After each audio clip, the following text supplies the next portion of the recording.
Joining me now for an in-depth conversation on what happened is Dr. Ali Seifi, the director of the Neuro-Intensive Care Unit at University Health. Dr. Seifi, first off, thank you for being with us and for your expertise. Thank you for having me. So as we've all been watching this video, I was watching the game last night, really difficult to see. And I understand that you also saw the video, the hard fall from Wemby. Yes. After seeing it first, what was your reaction? And I know that you studied it as well. What was happening there? What were we seeing? Yeah, so I saw the short video segment, of course, so I wasn't there to see the full report. You know, we see these head traumas for many years here at the university, and we handle from all minor head trauma to the major head traumas here. So what I saw yesterday at the video is like a mild concussion. And the good thing was that when he hit his face on the floor, he didn't lose his consciousness. So he was conscious, awake, and say something. So this is a good sign, because some head traumas, immediately they lose their consciousness, and those are not a good sign.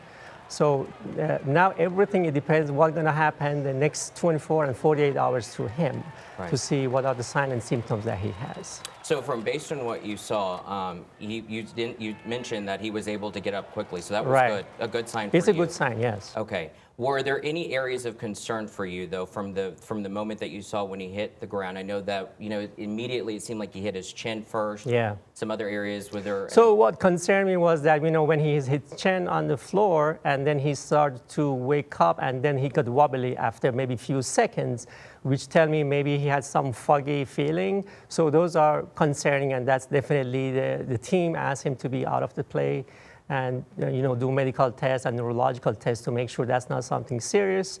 But we wish him the best, and hopefully he's going to be back soon to the work. We do, and this is your wheelhouse. I mean, you deal with this at University Health. You see about 20 trauma patients a day. Yes. You were telling me, in all different kind of cases, scenarios. So when we say concussion for our viewers at home, what does that mean? And the second part of that, what are doctors looking at right now in these next 48 hours? Yeah, very good question. You know, the brain is something soft tissue, like a jello, inside like a hard, bony skull. So what happens is that when you wiggle that jello or shake that jello, we call that concussion. It's like something soft inside something harder, like a bone skull start to shake. And that's why, because the neurons are very soft, and when they get like some falling on the floor or getting kind of trauma, that jello inside the skull going to start to shake, and we call that concussion. So it happens sometimes, there is nothing happen at the same time, but you see sometimes gradually within 24 or 48 hours, the symptoms happen. That's why the recommendation for patients with concussion is that to monitor them at least for 48 hours. So usually there are some concerning signs within the 48 hours.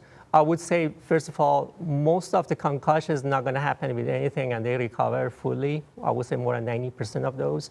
But we're talking about like those minimal, small area of maybe less than 10%, that's something serious maybe.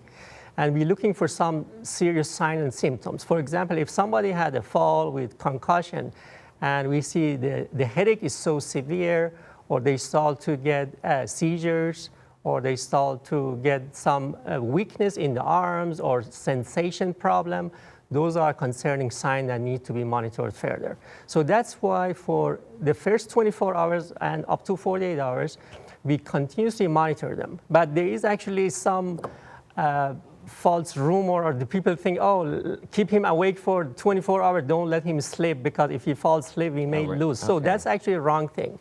So the best thing for the brain when a concussion happens is rest. So we advise even they don't look into the phone or watch TV or not to be engaged in any of the, you know, with the other people. So the best is to be rested.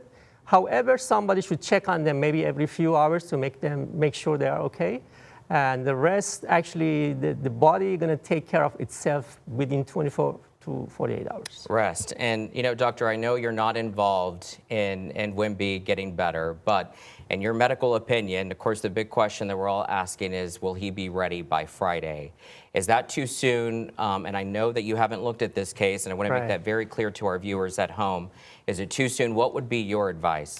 So NBA and NFL, both of them, they have some guidelines, and actually I will look into the NBA recent guidelines, which is 25, 26. It was published recently. So based on the guideline, they have to be 48 hours out of any game. And at 48 hours, the doctor of the team, and within these 48 hours, they're going to watch them and examine them, of course. And at the 48 hours, there is a gradual back to the play and activity. But there is no exact definition after that. How long is it going to be? A day? It can be. It's very fluid, and it's good to be fluid because it depends case by case. Some patients, they have like a severe concussion. Sometimes they have mild concussion. So that will be based on the decision of the NBA doctor for the Spurs and also the medical director of concussion from the NBA. So at that time, they're gonna talk to each other, examine the patient, and then make a conclusion should he go back. And we wish the best, hopefully he go back. We do wish the best. So maybe too soon on Friday. Maybe. Let's see. Yeah. We'll see. Dr. Seifi with University Health, thank you so much for being with us. We appreciate your time, sir. Thank you for having me. Of course. And of course, we're sending Wemby all the best well wishes, Bill. So hopefully a speedy recovery, and we will wait. Absolutely. And pray that we get our man back on the court Friday night.